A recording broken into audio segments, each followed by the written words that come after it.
Bonsoir, bienvenue sur Meta.tv. Comme d'habitude, grand bonjour à la régie, grand bonjour aux modérateurs, grand bonjour aux métanautes connectés, que vous soyez sur YouTube ou sur le site Meta.tv. D'ailleurs, si vous voulez commenter, il faut venir sur le site Meta.tv et ouvrir un compte. Voilà, parce qu'il n'y a pas de chat sur YouTube. En tout cas, bienvenue à vous pour cette émission, l'avant-dernière avant le verdict, on va dire, la dernière même avant le verdict final, et aussi commentaire à froid sur le bilan, sur la fin de toute cette campagne, de tout ce qui s'est passé, en particulier le point d'orgue du débat qui a un peu conclu et je pense pétrifié en tout cas les positions des uns et des autres sur ce qu'on pensait. Donc on a vu un débat avec une Marine Le Pen qui a été déclarée unanimement perdante. Alors perdante, pourquoi? Parce que certainement on l'attendait sur un autre registre. Elle a été, on l'a vu, hein, on a vu en direct, c'était de la boxe, c'était Joe Frazier, Cassius Clay, enfin elle était vraiment en mode je vais le déchirer. Sauf que cette stratégie, on voit bien déjà que sur la longueur, ça s'épuise. Au bout d'un moment, c'en était chiant. Au bout d'une heure, maman me disait ouais, tu t'endors et tout. C'est vrai qu'il y avait un moment où on perd ça en intensité. Et puis on n'a pas vu, on n'a pas bien saisi ce qu'était l'enjeu, alors qu'il y a un vrai enjeu dans l'élection. Donc on a vu une Marine Le Pen un peu plus légère qu'on pensait. Je veux dire, elle a fait des prestations sur France 2, sur TF1, la semaine qu'on précédait, les jours qu'on précédait, où elle était mais alors vraiment d'une autre stature par rapport à ce débat avec Macron, où elle est rentrée dans un esprit, à mon avis, et une stratégie qui était celle qu'on lui avait conseillée, ou qu'elle a mise au point certainement avec ses conseillers, qui était on va rentrer dans l'art de Macron, et puis il va craquer, il va s'énerver, il va nous faire son possédé comme il fait dans ses meetings, ou ah, pas vous, ou je sais pas, une espèce d'horreur comme ça.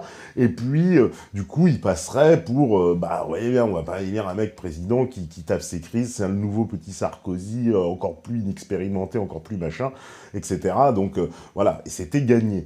Or là, ça n'a pas payé, presque même inversé, puisque du coup, elle apparaissait comme agressive, ce qui, au demeurant d'ailleurs, reste vraiment, bon, l'agressivité, je pense que l'agressivité était des deux côtés. Elle a surtout apparu une espèce de super troll dominateur, avec, un peu, vous savez, comme dans au moment, par exemple, quand vous êtes vers le CM2, vous savez, les filles sont un peu plus grandes que les garçons, et puis elles font la misère, des fois, elles sont plus méchantes et tout, voilà, là, on assiste un peu à ça, on voit une Marine Le Pen qui mettait la misère à Macron, en mode, quand même, la collégienne un peu plus vieille, comme lui, le petit nouveau qui se fait chahuter. Et puis, lui aussi un peu perdu dans comment savoir réagir à ça, puisqu'il ne peut pas s'énerver, alors évidemment, il est en limite, des fois, vraiment de saturation là-dessus, il peut pas s'énerver, il sait très bien qu'il va passer pour le mec énervé, et du coup, rentre aussi dans son jeu, à tel point que, des fois, il y a il y a des passages absolument surréalistes, quand même elle se met alors là, en mode troll, troll international, elle lui parle et elle reprend, parce que Marine Le Pen, quand elle fait beaucoup de discours, elle aime faire des imitations. Pour ceux qui écoutent ces discours, vous voyez bien, elle part des fois dans des trucs d'imitation, c'est un peu drôle, c'était très drôle d'ailleurs, mais bon, ça n'a peut-être pas sa place dans un débat présidentiel, à la limite, dans le cadre d'une émission comme celle-ci, oui, ça a sa place, on peut s'amuser, on peut complètement délirer, on peut, maintenant dans un débat présidentiel, non, j'imagine que évidemment on attend un peu autre chose. Là, il y a eu ce côté troll, et puis en plus on voit un Macron, au lieu de prendre du recul, de dire attendez, mais vous délirez complètement, madame, non, il rentre dans son jeu. Ah mais non, j'ai pas dit ça, c'est pas moi, c'est voilà, comme le petit garçon qui se prend la fessée, mais non arrête, bon on n'est plus, on était dans un truc de rapport de force où elle, évidemment, elle s'est posée comme ça, presque en dominatrice, en presque castratrice. Hein, il y a un Macron donc, qui a mis du mal à rattraper. Alors après, ça s'est joué, je pense qu'il y a eu le basculement au moment où on a abordé les questions économiques, et en particulier sur l'euro, où là, elle a complètement pataugé. Alors, on va dire, bon, c'est vrai que Marine Le Pen est très incompétente au niveau économique. Alors, elle a pas les ressorts, ça se voit qu'elle n'a pas la formation économique, parce qu'elle a du mal à comprendre les concepts économiques. Là, on avait l'impression que c'est une discussion, je voyais, quand je discute d'économie avec ma caissière de Leader Price, hein, sans être désobligeant pour les caissières à Leader Price, mais bon, voilà, on a l'impression qu'on était dans le niveau bon, de l'économie, allez, au café du coin, ouais, t'as du Peugeot, machin, enfin, c'était vraiment pas une discussion voilà, de haut vol par rapport à ces arguments, on voit qu'elle était complètement larguée. Alors l'idée de l'euro tel qu'il a été, alors c'était quand même comment dire, une proposition phare de son programme, la sortie de l'euro. Ça fait des années que Marine Le Pen en parle, là, l'euro, la sortie de l'euro. Et puis là, du coup, dans cette alliance avec Dupont-Aignan, bon, ça rêve trompé d'un un peu, oui, pas tout de suite, etc. Bon, ce qui peut, allez, on va dire, ce qui peut se comprendre, dans le genre, voilà, l'euro, on va bien réfléchir comment on enlève ça. Mais là, c'est même plus ça, c'est qu'on apprend, oui, mais non, c'est plus l'euro, mais on le garde, mais on reste dedans, mais on part, mais il y a un autre euro. On n'y comprend absolument rien, c'est passé pour complètement obscur. Alors pour des Français qui sont pas en plus spécialement, on le sait, on va dire, au fait sur cette question, et qui se voient plutôt d'un mauvais œil cette sortie, enfin qui l'envisagent pas vraiment, c'était pas pour les rassurer, hein, face à un Macron banquier qui lui te faisait la démonstration, tel un prof d'économie, mais non madame, il y aura ci, il y aura ça, etc.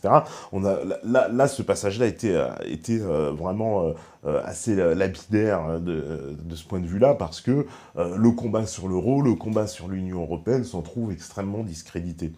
Elle a marqué des points sur le combat sur l'UOIF, etc., où là, on avait sur le terrorisme, sécurité, où on a vu un Macron désarçonné avec des propositions qui me laissent un peu sans voix, parce que vous savez que dans son programme, il compte mettre des amendes, en fait, aux délinquants et donner des pouvoirs d'amende aux flics, et comparer, donc, des amendes donc, qui comparent, en fait, un mec qui grille un feu, puis quelqu'un qui va arracher un sac. Bon, je, je vois que franchement, on est tombé dans un truc. Enfin, là, on a bien vu qu'il y avait vraiment des grosses différences, mais voilà, au-delà, on n'a pas, il n'y a pas eu.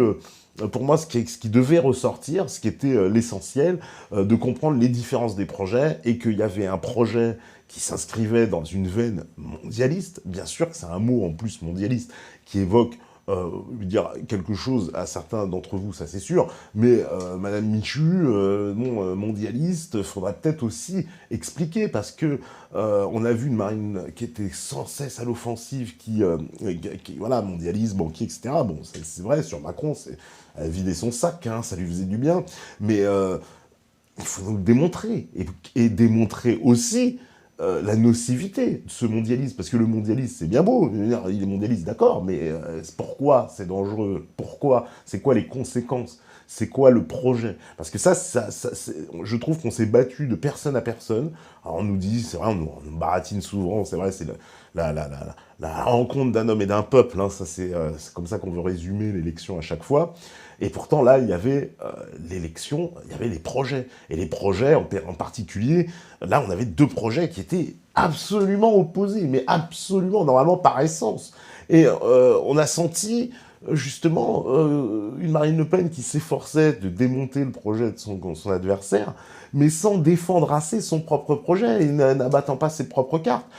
Quand, dans son projet, il y a un référendum d'initiative populaire, voilà une mesure, quand même, qui déclarerait par elle-même, qui dirait, ben voyez, moi, je suis prêt à aller devant les gens et limiter même mon propre pouvoir, puisque les gens pourront voter contre une loi, etc. Donc, c'était des arguments, d'ailleurs, voilà, pour les mélenchonistes, tout ce qu'ont voté Mélenchon, la 6ème République, des choses, la Constituante, que ce soit un peu plus clair. Toutes ces choses-là n'ont pas été vraiment évoquées de façon profonde, très superficiellement parfois. Même son référendum sur l'UE, elle l'a pas clairement explicité, alors que la réponse, elle aurait pu s'en tirer en plus avec une meilleure réponse sur l'euro, en brandissant justement son référendum, qui était, bon, ben moi je réserve une décision à la limite dans les mains des Français, et on revient au concept de 2005 et du référendum qui a été bafoué. Et donc tout ça n'a pas été au programme. Voilà, donc on a vu voilà, des personnes, c'était digne presque d'une télé-réalité, un débat entre Stevie et je sais pas, Loana, enfin le truc qui était un peu, les candidats qui n'avaient plus le panache, le fond vraiment qu'on attend, profond, politique, philosophique. Il y avait quand même un choix civilisationnel. Donc c'est pas rien, et ça on ne le comprend pas. Je veux dire, vous regardez 2 heures, ça sort pas à vos yeux à la fin que vous pouvez vous dire, ah oui, il y a vraiment un choix de civilisation qui diffère complètement, hein, puisqu'il y a quelqu'un qui propose objectivement de nous mettre notre souveraineté de côté, et d'aller se fondre dans un ensemble, et de fusionner totalement dans cet ensemble européen, avec à la clé, hein, vous avez dans le projet de Macron, la suppression des départements, on va regrouper les communalités, les intercommunalités à fond, on va s'appuyer, vous allez voir, le projet d'Eurorégion, etc., avec l'autonomie locale, etc., à tous les points de vue, démantèlement total du droit du travail. Là aussi, hein, c'est vraiment des choses qui sont dans l'esprit Macron. Macron veut clairement déshabiller Jacques pour habiller Paul, comme on dit, en déshabillant un peu les plus pauvres et puis rhabillant un peu les pauvres. Hein, donc c'est un peu ça le projet, en faisant porter une solidarité via la CSG sur tous les revenus, y compris donc sur des retraités, en baissant les charges sociales. Donc on va faire payer à tout le monde ce coup-là. Et donc il y a vraiment une différence, mais absolue, puis de choix, puisqu'une fois qu'on sera englué dans ce projet, qu'on est déjà englué, mais encore plus loin dans ce fédéralisme européen, ça va être encore plus difficile d'en sortir. Et en plus, pareil, j'ai trouvé voilà, un manque d'argumentation sur la question européenne, dans la mesure où elle, on lui reproche justement, elle veut aller négocier. Bah, bon, déjà, c'est les négociations, déjà, la technique n'est pas très claire. La cohérence du raisonnement par rapport à la négociation, elle peut se comprendre, mais c'est pas très clair, dans la mesure où on sait que vous allez aller négocier, mais vous n'obtiendrez rien. Hein, c'est une évidence. Mais Macron, lui aussi, veut négocier. Mais pourquoi il obtiendrait plus? Donc il faut lui remettre face à cette objection en disant, oui, vous aussi, il y avait à négocier, qu'est-ce que vous allez négocier, comment vous allez faire?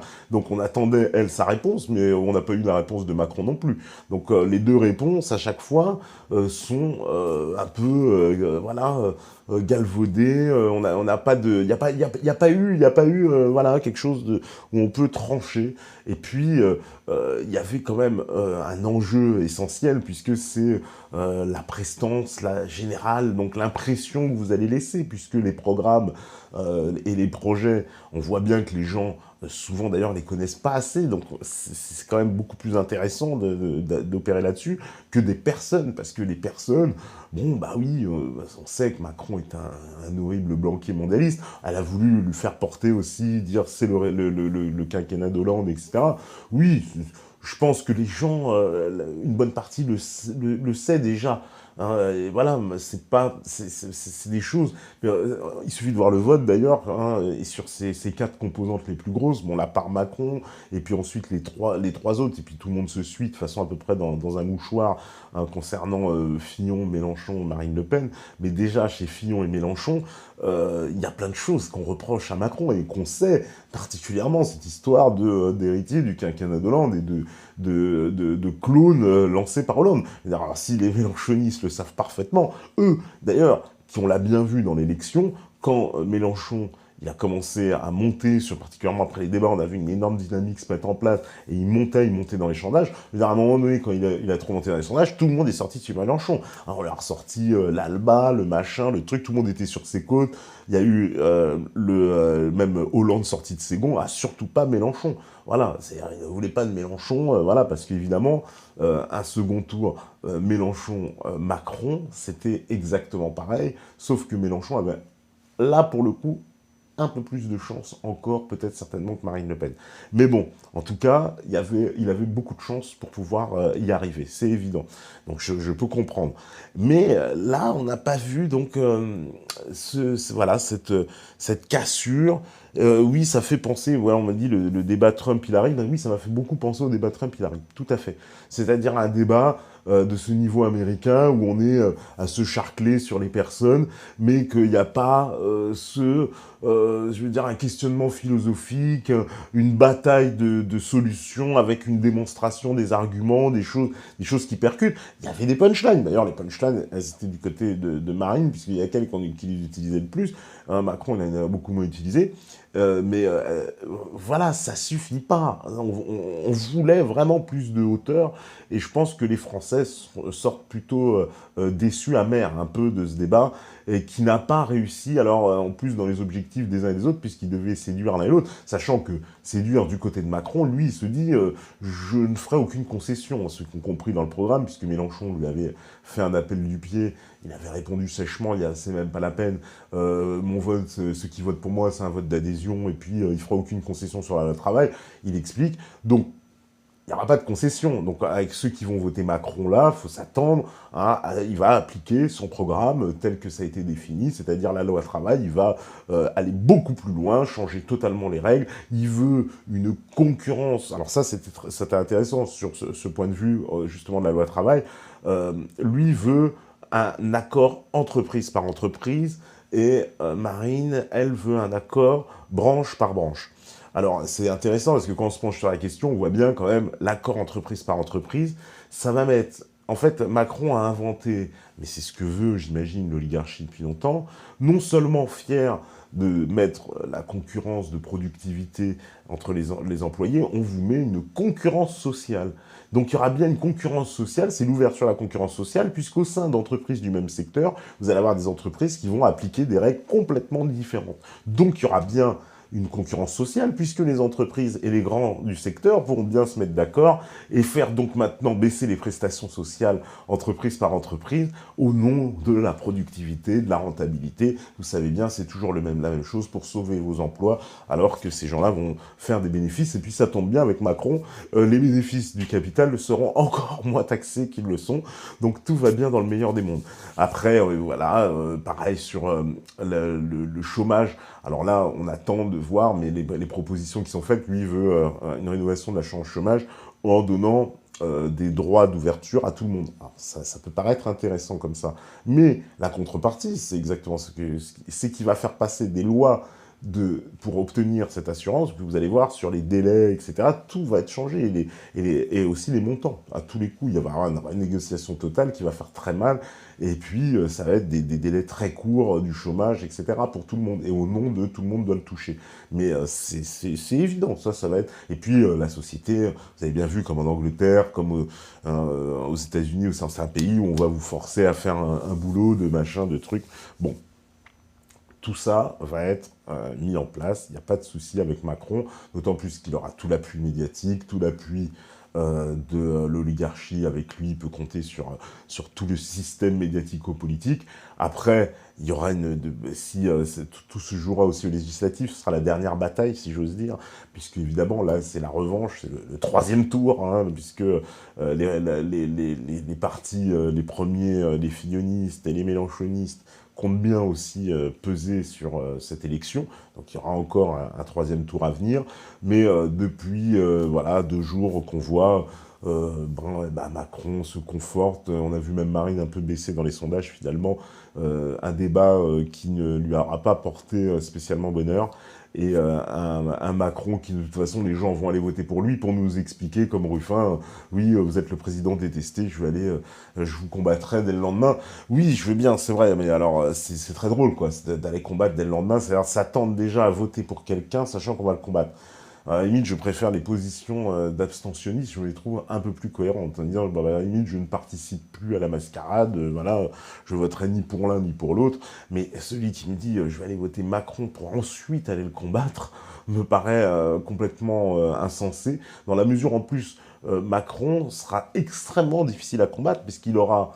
la légitimité du score qui va se prévaloir en disant, bah, vous voyez, j'ai été élu et largement par les Français, bah, j'arrive, bah, là, il va avoir tout le système médiatico-politique, voilà, toute l'oligarchie avec lui. Donc il sera extrêmement, extrêmement difficile à dessouder Macron. Et le combat, on a bien vu ce que ça a donné sur la loi travail. Avec Hollande, il y a eu des mois de manifestations de pays bloqués, et c'est passé. Et ce sera pareil avec Macron. Il y aura un certain nombre de pays bloqués, des manifs, des bougies, des merguez, mais tout passera. Il va accentuer cette phase de nécrose absolue de la France dans tous ses principes politiques, institutionnels, culturels, évidemment. Il y a un président qui commence par nier la culture française, vous expliquant que tout le passé, c'est une longue suite de crimes contre l'humanité. Ça laisse de marbre de ce qu'il pense vraiment de la France. Donc là, on a affaire à quelqu'un qui est complètement déraciné, qui est l'absolu prototype de ces personnes mondialisées, qui n'ont plus repères, racines, qui s'attachent à cet esprit, voilà, la France est une salle de marché comme une autre. Les nations sont des hôtels. Dixit Attali, un des mentors de Macron. Donc, les projets paraissent très clairs. Alors, Marine, voilà, son projet, on voit bien que, pareil, il supporte aussi des grosses incohérences sur l'Europe, sur l'euro, et finalement, si elle met pas l'euro en route, elle ne peut pas appliquer tout le reste. Donc voilà, tout ça aussi apparaît très aussi amateur, bancal, hein, très fébrile. Voilà. Hein, et puis elle avait pourtant une bonne dynamique au départ de se poser dans l'Alliance des Patriotes, là, voilà, hein, revendiquer un chef de file, mais aller porter aussi peut-être des mots dans ce sens-là. Peut-être elle a dû faire aussi quelques actes, mais vraiment on n'a pas senti ça. Voilà, le jour du débat en tout cas, c'était pas du tout très présent. En tout cas, cette forte alliance des patriotes contre justement ce mondialisme que veut représenter Macron, quoi. Alors, c'est vrai on a pu voir un combat de classe, hein. C'est sûr que Marine faisait un peu la mère de famille, vous pouvez l'imaginer dans sa cuisine avec un môme sous le bras en train de touiller la machin et répondre au téléphone et donner des ordres aux autres enfants. Et alors Macron, lui, on l'imagine dans son petit salon bien propre, avec des domestiques, hein, peut-être Brigitte, tu as mangé ce soir, on a commandé à manger chez Fauchon par téléphone. Enfin, on voit pas du tout, finalement, la sociologie. C'est frappant de voir à quel point ils sont différents et à quel point ils symbolisent aussi ce qu'est la France d'aujourd'hui, complètement coupée en deux, entre des gens des villes, urbains, qui ont tout à disposition, où, entre guillemets, tout va bien, en tout cas pour ceux qui sont dans les bons quartiers, et puis une autre France complètement oubliée, désertée, et qui sans cesse, en plus, mise au bas, puisque le franchouillard, c'est le beauf de base, au bas de l'échelle, etc., parce que tout ça a un rapport, hein, dans le rapport culturel, justement.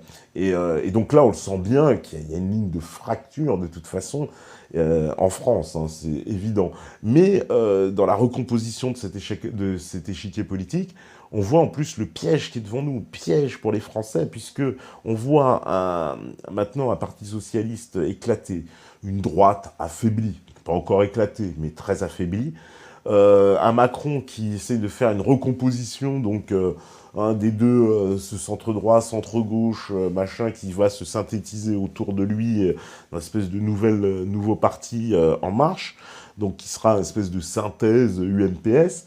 Et on voit bien que donc c'est lui qui sera, alors peut-être une droite qui va avoir ce rôle de balancier, et puis après Mélenchon, Marine Le Pen, qui sont les deux extrême droite, extrême gauche, qui vont représenter l'un et l'autre, voilà, les deux forces à chaque fois qui viennent se glisser un peu dans cette élection, mais sans l'un et l'autre avoir la capacité finalement d'arriver au deuxième tour, enfin si, d'arriver au deuxième tour, mais de pouvoir passer le cap fatidique à chaque fois, et ça bloque encore une fois.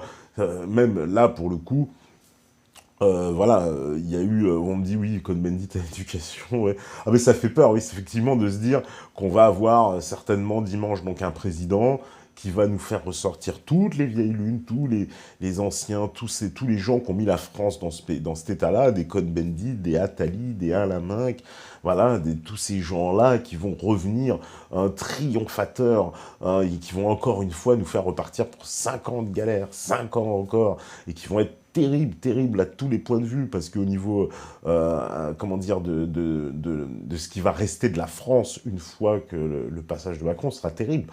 Hein, il va absolument nous faire un démantèlement total. Là, vous avez bien vu, il a vendu tous les bijoux de famille. Imaginez quand il sera président. Alors, c'est l'ami des hommes d'affaires. Ils doivent déjà se frotter les mains. Bah, d'ailleurs, vous voyez, les banques montent, les actions des banques montent. Donc, ils doivent déjà se frotter les mains sur ce festin France qui les attend et qui pourront se partager goulûment entre eux avec le jeune Macron qui va, semble-t-il, être quand même la marionnette dans les mains de ces gens-là, jeunes, inexpérimentés, hein, certainement avec des casseroles cachées comme beaucoup, et donc qui va être dans la main des gens qui imposeront les changements qu'on demande à cette société française d'appliquer depuis longtemps et qu'elle a tant de mal à appliquer puisqu'elle n'en veut pas. C'est ce qu'avait tenté Juppé en 95, ce que reprendra Sarkozy, il réussira sur les retraites, puis il échouera quand même sur la loi travail. Alors ça, c'est Hollande qui s'en chargera, et puis, mais il n'a pas complètement fini le boulot, puisqu'il n'a pas réussi à aller plus loin avec toute l'opposition, et puis ce sera Macron qui dit « moi je passerai par ordonnance, je ferai machin, etc. » et qui va faire exactement la même chose, aller plus loin. C'est ce que veut l'Union européenne depuis longtemps, casser ce marché du travail français, le rendre souple, comme on le dit, souple, la souplesse, c'est-à-dire qu'on puisse virer, se débarrasser des gens comme on veut, on va plafonner les indemnités prud'homales, il est pour, comme ça, hein, les gens, etc.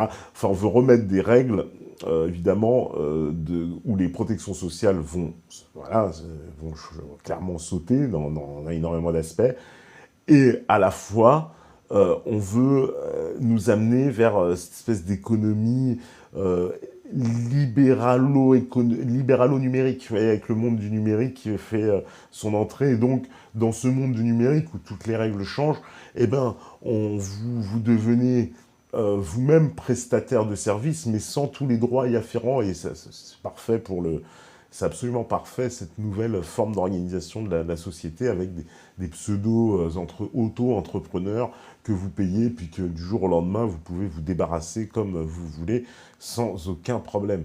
Et donc ça, c'est la société Macron, hein, société donc complètement révolutionnée par rapport aux principes français. On va aller, alors là, dans la privatisation totale. Il ne restera plus grand-chose des services publics, j'imagine, après, puisque la libéralisation sera en marche à tous les étages. Il y aura évidemment le principe de l'Union européenne, puisqu'il veut un gouvernement européen.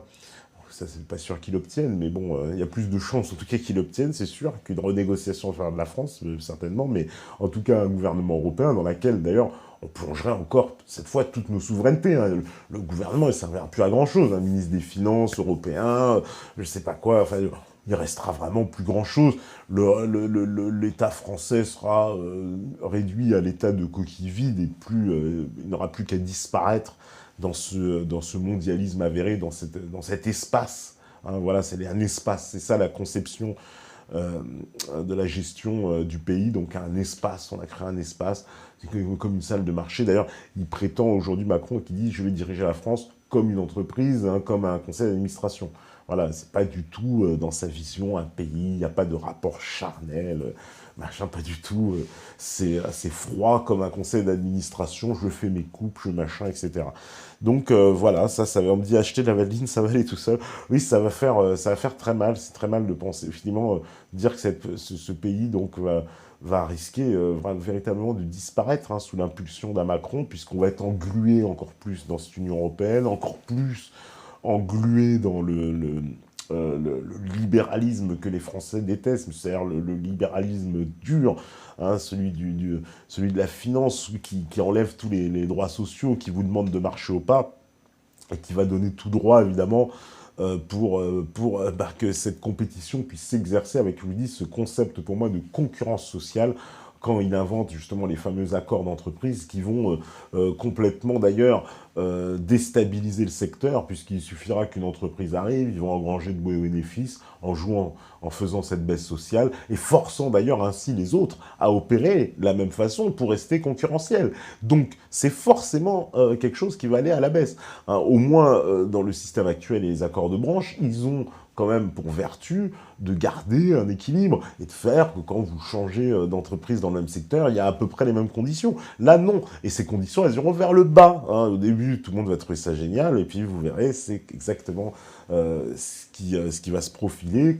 Ça va être des entreprises qui vont jouer à fond sur justement les conditions sociales pour faire baisser gravement les salaires, etc. Et c'est les autres qui voudront s'adapter ou pour ne pas être trop concurrencés seront obligés de faire la même chose. Donc après, ça deviendra une nécessité, voilà. Mais le gouvernement n'en portera pas la responsabilité parce qu'il dit, ah, mais c'est entreprise par entreprise, moi je ne décide pas, c'est chacun qui s'arrange. Façon jolie de remettre les clés du coffre aux banquiers, hein, c'est un peu ça. Et donc, voilà, ça va être tout, ça va être donc la concurrence généralisée à l'intérieur même, en plus aussi des mêmes secteurs. Compétition qu'il appelle de ses voeux, normal qu'on ait un libéral comme lui, mais au mauvais sens du terme, hein, et qu'on on cherche absolument cette concurrence, ben voilà, on veut cette concurrence totale à l'intérieur de tous les secteurs des entreprises, etc. Alors aussi dans les entreprises, lui est pour hein, aussi une espèce d'autonomie aussi au niveau de l'éducation. C'est très inquiétant parce que ça voudrait dire qu'il y aura vraiment encore plus de fractures. C'est marrant qu'on accuse souvent Marine Le Pen d'être l'horreur, la candidate de la fracture, etc. Quand bien même Macron, lui aussi, est un candidat à la fracture. Et, la fracture sociale énorme, la fracture territoriale. Et c'est l'homme qui va en plus emmener, continuer cette fracture socioculturelle, puisque dans son projet, il y paraît de tout évident qu'on va continuer cette politique folle de déculturation, d'acculturation de la France, puisqu'il en est bien le symbole, hein, voilà, on a vu ses références, très, très pauvres culturellement, et ben on va s'affaisser encore. Et s'affaisser, alors au niveau de la politique étrangère, là aussi c'est assez flagrant, politique étrangère, bon bah, il nous donne bon, une espèce de truc, c'est une sauce méli-mélo, qui n'était pas terrible, puisqu'il nous dit, bon, je vais aller parler avec Trump pour qu'on continue dans la politique de Daesh. Bon, on sait pas trop ce que ça veut dire, parce que justement, avec Trump, on sait plus trop où situer ses œufs. Et par contre, je ferai pas ce que me dit Poutine. Oui, d'accord. Enfin, aujourd'hui, on a quand même vu Barack Obama qui a appelé à voter pour lui. J'ose pas imaginer l'inverse, mais en fait, vous voyez, c'est quand même assez extraordinaire. D'ailleurs, c'est vu comme une bonne nouvelle, alors que on vous dit Marine est sous l'influence de Poutine, Poutine est dans la main, voilà, enfin bon, ce qui paraît un peu surréaliste.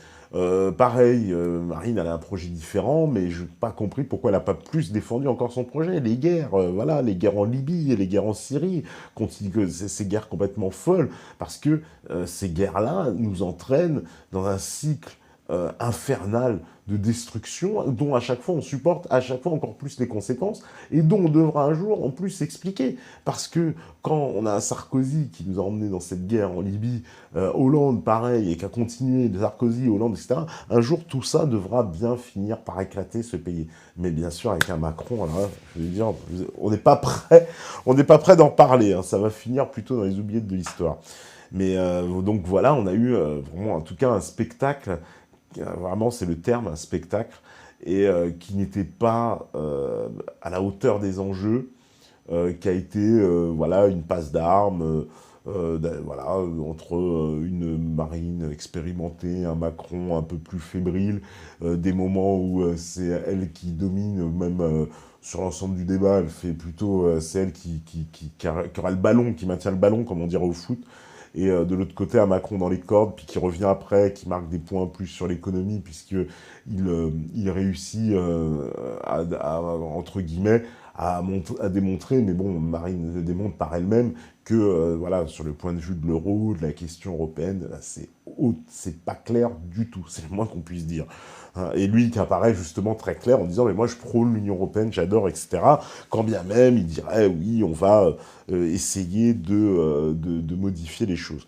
Voilà, on me dit, oui, les futurs Grecs, oui, c'est un peu ça, ouais, c'est un peu ce qui nous attend d'être mangé à la sauce grecque, avec Macron en cuisinier, qui va vous présenter encore une fois, Macron, c'est un programme de régression sociale sous couvert technologique. Et un programme, en plus, voilà, il invente en plus le concept, pour moi, de concurrence sociale. Et il va nous inventer donc la concurrence sociale à l'intérieur des entreprises. Donc il va mettre une concurrence supplémentaire. Et puis, ça va être vraiment le passage de la fin de la France État-nation vers ce qui nous reste de souveraineté, les peu de souveraineté qui nous restent, vers un grand ensemble. D'ailleurs, il salue le drapeau européen, etc. Il serait capable de nous dire, on va virer le drapeau européen, on met le drapeau français, machin. Enfin, il en est parfaitement capable, vraiment. Enfin, on peut s'attendre à tout. Hein. Je spécule, bien évidemment, mais on peut s'attendre à tout. On peut s'attendre à ça. Et voilà, l'homme des banques, alors le système des banques, là aussi, il y avait beaucoup plus de choses à dire, je pense, surtout en plus du côté de Marine Le Pen que du côté de Macron, parce que les banques, on attendait un discours sur le crédit, la création monétaire, sur, voilà, cette gabegie, ce pouvoir financier, qui a été dénoncé à la fois souvent par Marine Le Pen, mais aussi par Jean-Luc Mélenchon. Ils en ont beaucoup parlé l'un et l'autre. C'était Hollande, d'ailleurs, l'avait récupéré en 2012, et c'est un peu, d'ailleurs, sur quoi il s'est fait élire, à l'époque. Mais il avait menti, bien évidemment. Mais là, non, il n'y a pas eu,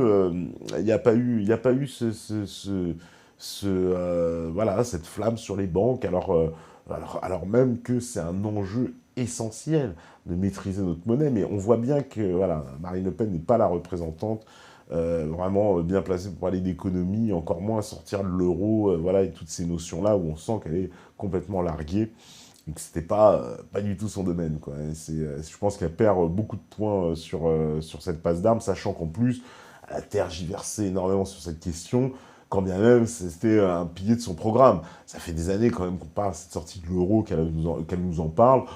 C'est pas 5 jours avant l'élection, mais finalement, je sais pas, etc. Machin. Là, c'est presque, ça ressemble à un auto-sabotage, hein, limite des fois. On va se demander. Parce que c'était pas le moment, en tout cas, de remettre voilà, une couche sur cette question, sachant que sa proposition de départ n'est pas super claire, en plus. Alors déjà, on part de quelque chose qui n'est pas clair pour finir dans une espèce d'usine à gaz, on n'y comprend plus rien. Hein, même un neurolucide le plus compétent, voilà, il perdrait son latin, on n'y comprend absolument rien.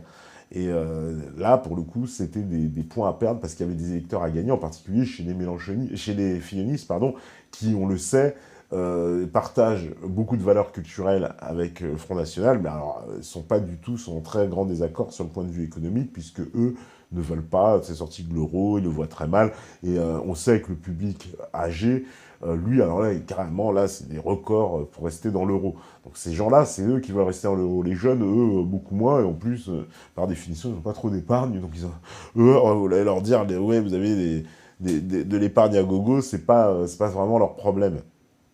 Donc là, pour le coup, on a senti en plus, de toute façon, que c'était un espèce de grand écart impossible, parce que Macron, lui, sa position, elle est simple. Les gens qui ont voté pour lui, puis au deuxième tour, attention, c'est moi le barrage de l'antifascisme, voilà, votez tous pour moi, vous n'avez pas le choix. Il n'a même pas à défendre son programme. D'ailleurs, ses opposants parlent mieux de son programme que lui-même. D'ailleurs, ça, c'est extraordinaire, parce qu'on a souvent dit, d'ailleurs, candidat du vide, ce qui n'est pas justifié, parce que c'est le vide, le néant de la forme, mais il existe bien un fond qui n'est jamais réellement mis à la lumière et expliqué pour comprendre quelle est la dimension de son projet. Mais quand nous parler d'un candidat du vide, c'est absolument faux. C'est le vide, effectivement, seulement de la forme. Alors oui, dans la forme, ça c'est vide. Ça c'est clair. Puis c'est vrai que vous dites tout et son contraire, il est toujours d'accord avec tout le monde, comme ça c'est très pratique. Tout le monde peut s'y reconnaître. J'aime tout le monde, je suis d'accord avec lui, je suis d'accord avec lui. Alors quand il est d'accord avec Asselineau sur l'Arabie Saoudite et le Qatar, mais quand l'autre lui dit il faut faire un business avec le Qatar, il a dit ah oui, je suis d'accord aussi, etc. Donc, c'est une position comme ça, un peu espèce de Rubik's Cube, qui peut s'adapter à toutes les situations. Et, donc là, on voit bien que pour lui, bah, il n'a pas eu à manœuvrer beaucoup.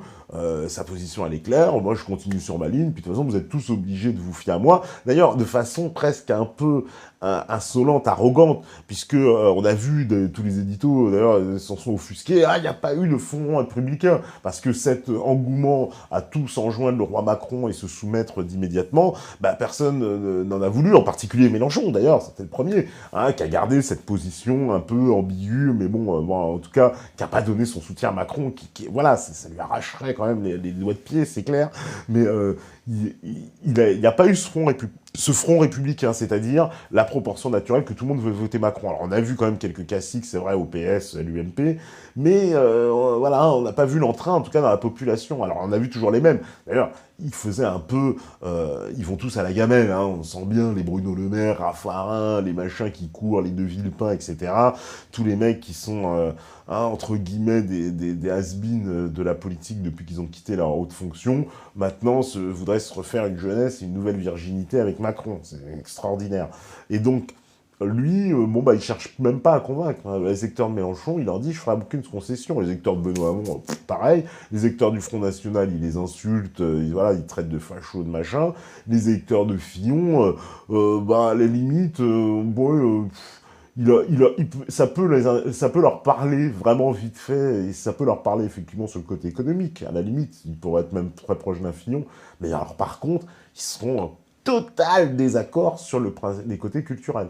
Voilà, un Macron complètement libertaire, donc sur le point de vue culturel et des valeurs, n'ont absolument rien à voir avec les mecs de Fillon, qui sont pas du tout sur la même ligne sur les sujets culturels. Donc du coup, Césure et Marine, elle, de l'autre côté, son but, c'est de nuire à la fois des électeurs de Mélenchon en leur disant qu'il y a des propositions économiques, des propositions communes, en tout cas qui se rapprochent en particulièrement sur le volet économique, sur la suppression de la travail, la retraite à 60 ans, le référendum d'initiative populaire, etc., qui sont des choses communes, et sur les électeurs de Fillon, ils partageraient en commun justement le côté culturel et sur certaines valeurs. Donc du coup, quand même un espèce de grand écart difficile entre des fillonistes et des mélenchonistes. On voit clairement que le staff a opté pour essayer de convaincre les mélenchonistes. Bon, opération qui peut-être certainement a échoué, j'imagine, mais ouais, on me dit auto-sabotage, c'est ce que j'ai pensé, voilà, on a tous eu la même idée, j'imagine. Euh, voilà, on me dit, oui, quelle déprime après la prestation de Marine, elle a raté une occasion historique de crédibiliser, dédiaboliser et institutionnaliser le camp patriote. Sa responsabilité est criminelle. C'est beaucoup de critiques vont dans ce sens. Surtout qu'elle avait quand même une grande responsabilité. Elle pouvait porter ce camp patriote, de fait.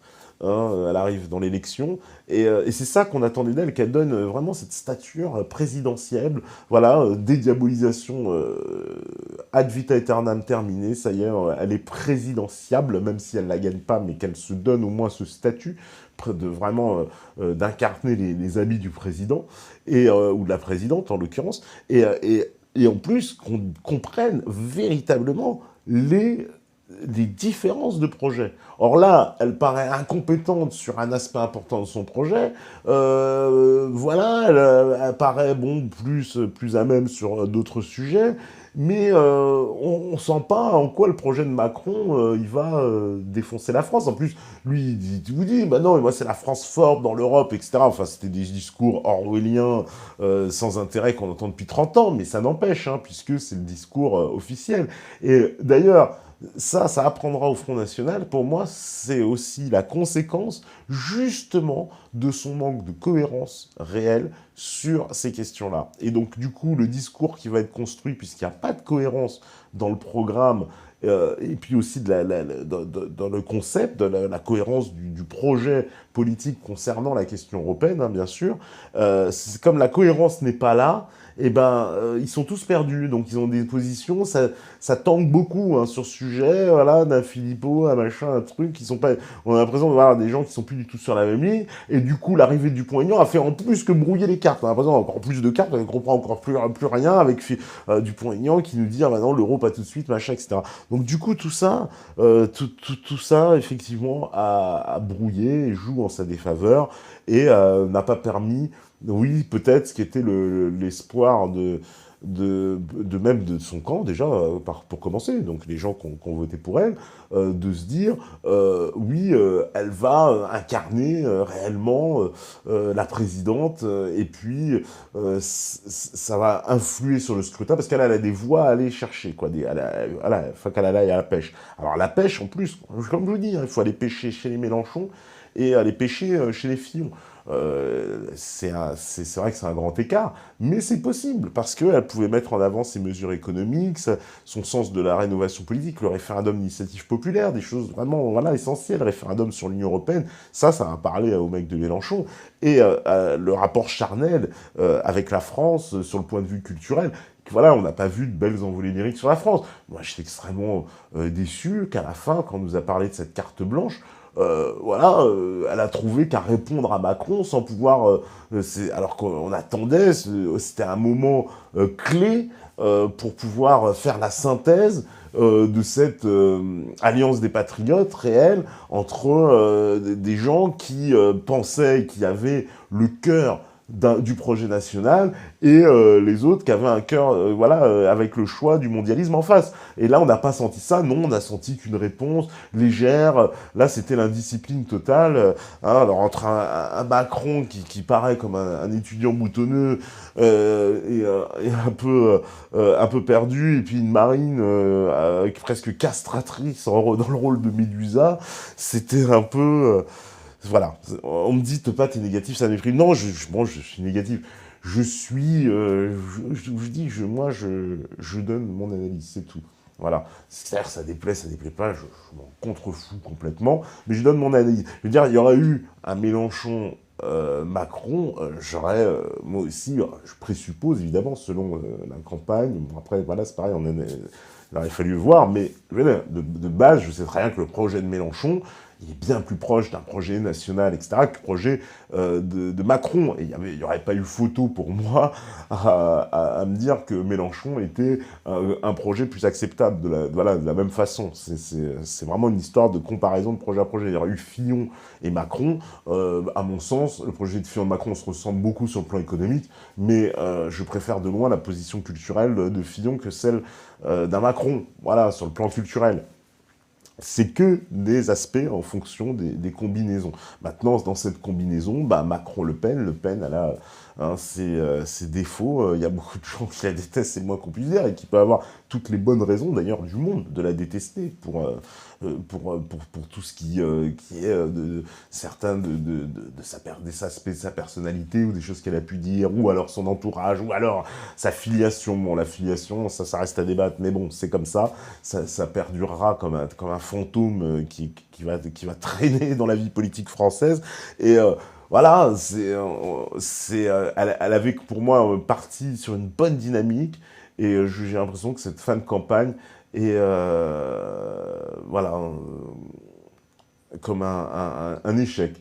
Un échec, et je maintiens, oui, cet aspect de, je comprends pas, de ces choix stratégiques qui ont été faits dans le débat, de vouloir ne pas se montrer sous cette stature à la fois justement de grandeur présidentielle, vraiment qu'on attend d'un charisme fédérateur, et en plus aussi dans le discours, ce même fédéralisme dans le discours, entre tous les patriotes qui ne demandent que ça, mais finalement qui n'arrivent pas à trouver, parce que le seul moyen de renverser ce principe, ce grand système oligarchique, c'est qu'un jour, il y ait un trait d'union entre ces forces patriotes à droite et ces forces patriotes à gauche. Ça peut être que ça. Ça ne peut être que ça qui pourra renverser.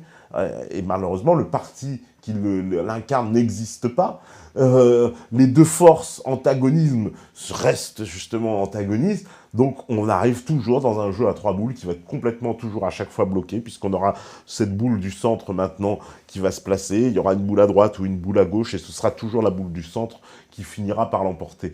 Donc on est bloqué dans ce jeu politique, hein, et pour les 20 prochaines années, quasiment, je ne sais pas, mais la recomposition qui est en train de se faire, elle augure rien de bon, hein, je me dis, avec un gros parti centriste, une droite peut-être un peu forte, et puis Mélenchon et Marine Le Pen de chaque côté, en balancier, qui chacun potentiellement a la possibilité d'arriver au second tour, mais toujours avec le malheur de jamais pouvoir dépasser un nombre de voix suffisant.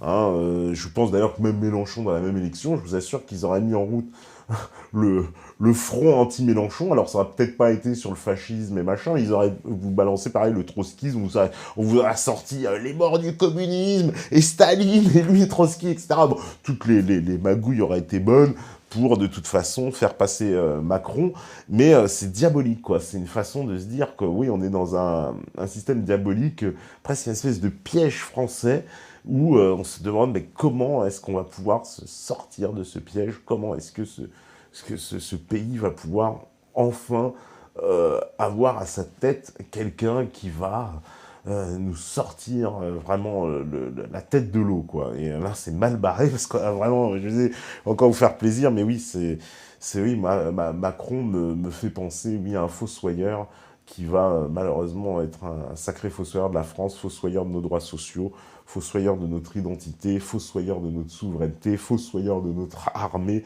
En fait, il restera plus grand-chose, d'autant plus qu'il nous parle de faire des politiques de migration complètement folles, qui vont, elles, en plus, augmenter aussi les tensions ethniques et les tensions communautaires. Donc, c'est, voilà, l'homme, le fameux homme comment dire, le fameux homme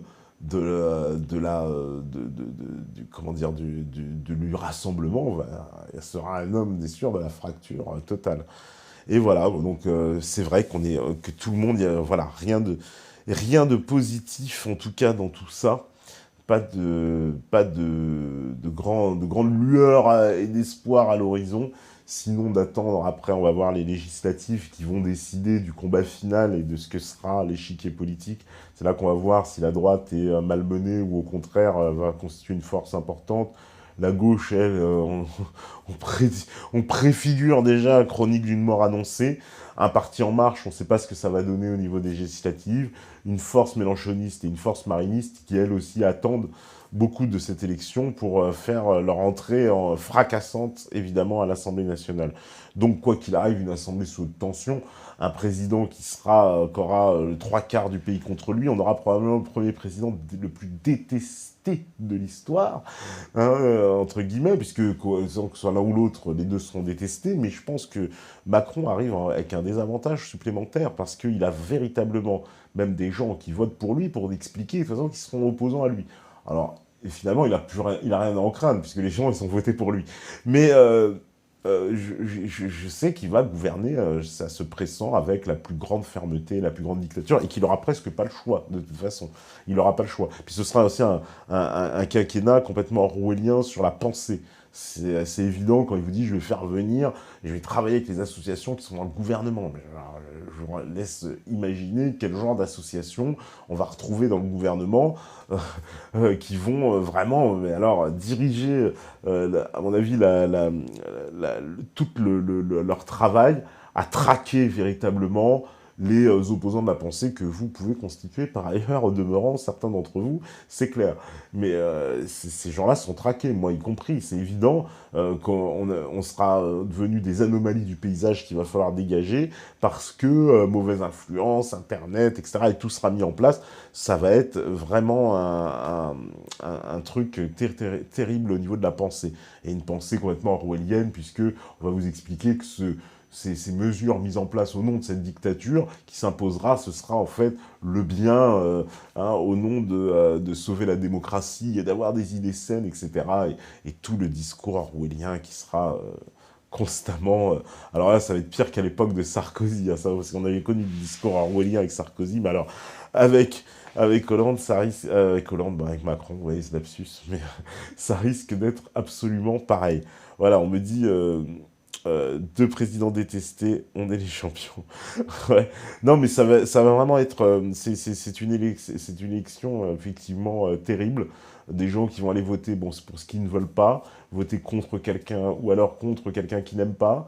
Des autres qui vont aller voter pour sauver quelque chose, mais les deux France qui vont aller voter sont clairement irréconciliables, parce que les projets qu'elles portent sont absolument pas euh, complémentaires ou même, euh, j'ai envie de dire, je vais prendre un terme mélangeable. Enfin, on pourrait très peu prendre un peu de l'un, un peu de l'autre. c'est des projets opposés. C'est des projets qui sont en contradiction totale.